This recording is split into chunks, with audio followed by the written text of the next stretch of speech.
বর্তমান রাজনৈতিক পরিস্থিতি আমি আপনাকে বলি, আমি বেশ কিছুদিন আগেও বলতাম, এখনও বলি, এখন শুধু রাজনীতি আছে মসজিদে। আগে বলতাম মসজিদ থেকে একটা মিছিল বেরিত আর মন্দির থেকে একটা মিছিল বেরিত, সে মন্দিরের মিছিলটা এখন স্টপ হয়ে গেছে।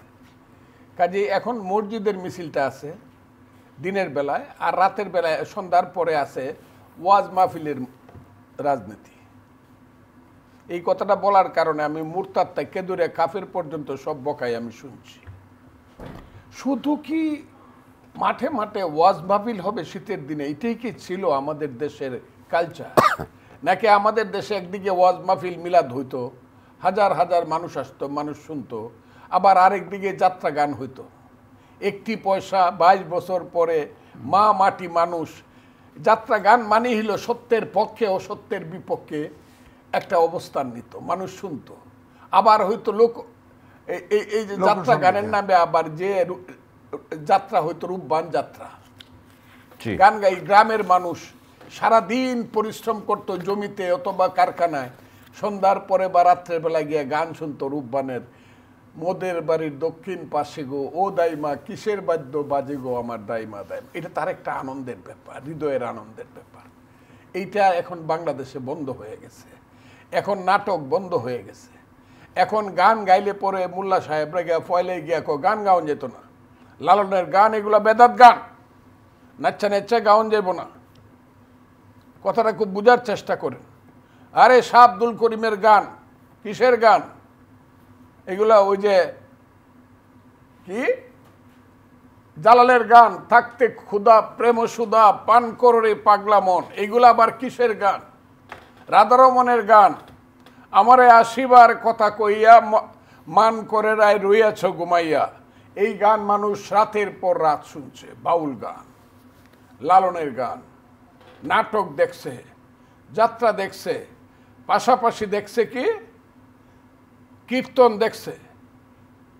অষ্টপ্রহর 72 প্রহর পর্যন্ত কীর্তন হয়েছে, আবার ওয়াজ মাহফিল হয়েছে রাতের পর রাত, সব চলছে। কিন্তু সব কিছু বন্ধ আছে, শুধু ওয়াজ মাহফিল। আমি এটাকে খারাপ মনে করি না, কিন্তু ওয়াজ মাহফিলের নামে এখন যা হচ্ছে বেশিরভাগ কিন্তু রাজনীতি, আমি সব শুনি, বেশিরভাগ হলো রাজনৈতিক বক্তৃতার বিরোধী দলকে বকাবকি। বিরোধী দল কারা? বিরোধী দল কারা? যারা মৌলানা সাহেবদেরকে এককভাবে ক্ষমতা দিতে চায় না, একটু কাটা হয়ে দাঁড়াইছে। একটা হইল বিএনপি, সব সাপের এক বিষ নৌকার দানের শীষ। হ্যাঁ, মুজিববাদকে মানে ফেলে দিছি, জিয়াবাদকে আসতে দিব না। এক দল খায়া গেছে, আরেক দলকে খাইতে দিব না, এটা আবার ওয়াজের মধ্যে কয়। তো এই ওয়াজের ব্যবস্থা কি যাদেরকে বলছে তারা আয়োজন করতে পারে না? সেটা আমি কেমনে খুব আয়োজন করতে, কিন্তু এখন কিন্তু এটাই চলছে, এবং এটার বাইরে কিছু বলতে গেলে আপনার জীবনের শঙ্কা আসবে। এটার বাইরে গেলে জীবনের শঙ্কা আসবে আপনার। জিনিসটা এরকম হয়ে গেছে যে আমার কাছে যেন মনে হয় কোত্থেকে একটা অন্ধকারের শক্তি বাংলাদেশকে গ্রাস করে ফেলছে, এবং এই অন্ধকার থেকে আলোর পথে কখন বের হতে পারবো এটা আমি জানি না ভাই। কিসের কি গণতন্ত্র? গণতন্ত্র মানিত হইল, প্রথম কথা হইল গণতন্ত্রের first the starting is vote, নির্বাচন। এটাই হলো গণতন্ত্র। দ্বারটা খুলবে। খালি সে ফখরুল ইসলাম আলমগীর বলছে যে আগস্টের মধ্যে দেও, ভোট দেও, এমনি তার 14 গোষ্ঠী উদ্ধার হওয়া শুরু হয়ে গেছে। তার মতো একজন ভদ্রলোক, ফখরুল ইসলাম আলমগীরের মতো ভদ্রলোক ইদানিংকালে বাংলাদেশের রাজনীতিতে খুব কম আসছে। সেই ফখরুল ইসলাম আলমগীরকে বকে কারা? যারা তার নাতির বয়সী। তুলনা হয় না, লেভেল নাই। এই বকাটা যদি গোলাম পড়ুয়ার বক্ত বা এই সমালোচনাটা গোলাম পড়ুয়ার সব করতেন, আমার আপত্তি ছিল না। এইটা যদি ইসলামী আন্দোলনের আমির করতেন, আমার আপত্তি ছিল না। এমনকি মামুনুল হক করলে আমার আপত্তি ছিল না, মৌলানা মামুনুল হক। কিন্তু করতেছে কে? কেউ চিনে না, কেউ জানে না বাড়ি কই, তোর বাপের নাম কি, তোরা কারা, যা ইচ্ছা তা বলতেছে। এমনকি জীবনের হুমকি দিতেছে, রাখুম না করে ফেলবো।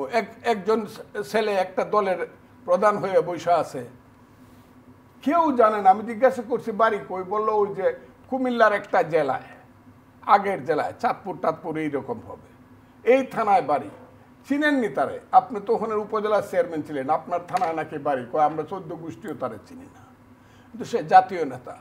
যখনই বিএনপির তারেক রহমান কথা বলতেছে তখনই দেখা গেল ওই মহান জাতীয় নেতা কথা বলতেছে, না ইলেকশন দেওয়া যাবে না, আগে বিচার করতে হবে, না আগে এরকম করতে হবে, না হলে সংস্কার করতে হবে।